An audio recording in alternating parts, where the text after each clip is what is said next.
The Youth Experiential Training Institute, or Yeti, provides local youth with free outdoor experiences through the public school system and other programs. Now it's calling on the community to help continue it since some state funding has dropped off. Yeti's Executive Director, David Dunphy, is here with us. Thanks for being here. Thank you for having me. Well, David, tell us, when was Yeti launched and why was it important to start it? Yeah, so 16 years ago, a group of parents started Yeti. They wanted outdoor experiences for their kids, but also knew there was a lot of young people in South King County that weren't having those opportunities.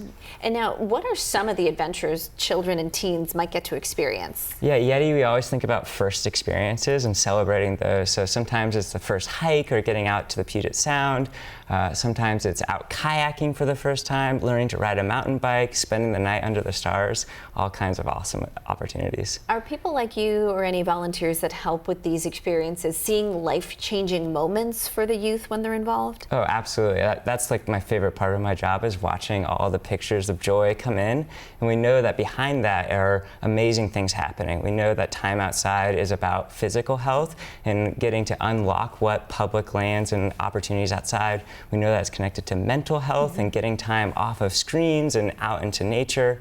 We know that it's building connections to peers and community. We know that's planting the seeds to the next generation of advocates. Yeah, and like you said, physical and mental health, and they may find this was something that they needed to discover because it's really for them. Absolutely, and that's part of our magic, is that we show up in the public schools and with youth programs and say, hey, do you want this opportunity? Come with us, and we'll make sure that food, transportation, equipment are all included to make that first opportunity possible. Now, how crucial was this state funding that the organization can no longer rely on? Yeah, it was pretty big for us and a lot of youth programs across the state.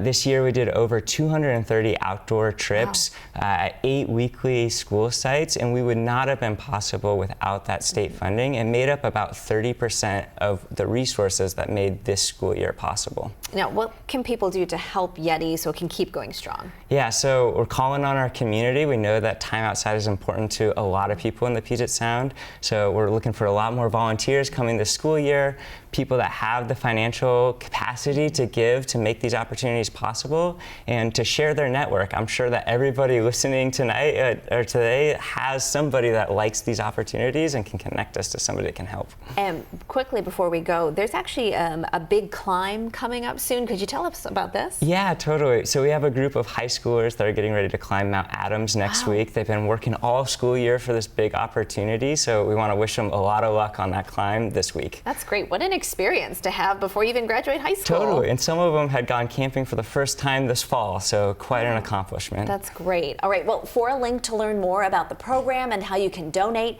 text the word Yeti, Y-E.T.I, to 206-448-4545. We'll send you that information. David, thanks so much for being here.